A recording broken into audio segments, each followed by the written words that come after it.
All-out support ang ipinabot ng pamahalang panlalawigan ng Cotabato upang matiyak ang seguridad sa pagkain ng mga Cotabateño sa gitna ng banta ng tagtuyot at krisis sa ekonomiya. Nitong Abril 21 ng taong kasalukuyan, formal na nilagdaan ni Governor Emilio Lala Talinio Mendoza kasama ang opisyal ng National Food Authority o NFA ang isang Memorandum of Agreement o MOA para sa malawakang pagbili at pamamahagi ng bigas sa buong lalawigan. Gagamitin ng probinsya ang 169 million pesos na pondo mula sa Local Government Support Fund o LGSF na ipinagkaloob ni Pangulong Ferdinand Marcos Jr. bukod pa sa inilaang 251 million pesos mula sa pondo ng Kapitolyo para sa tuloy-tuloy na rice assistance sa mga susunod na buwan. Kasabay nito, isang hiwalay na MOA rin ang nilagdaan kasama ang Food Terminal Incorporated o FTI para sa implementasyon ng inaasam na 20 peso rice project. Sa ilalim ng programang ito, makakabili na ang mga kwalipikadong residente ng bigas sa halagang 20 pesos kada kilo sa mga Kadiwa centers na itatayo sa iba't ibang LGUs. Layunin ng nasabing inisyatiba na mapagaan ang pasanin ng mga pamilya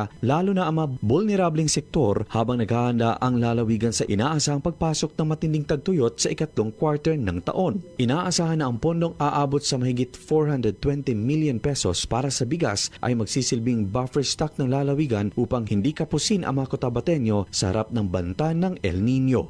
Luigi Alan Tutor, NDBC, Bida Balita.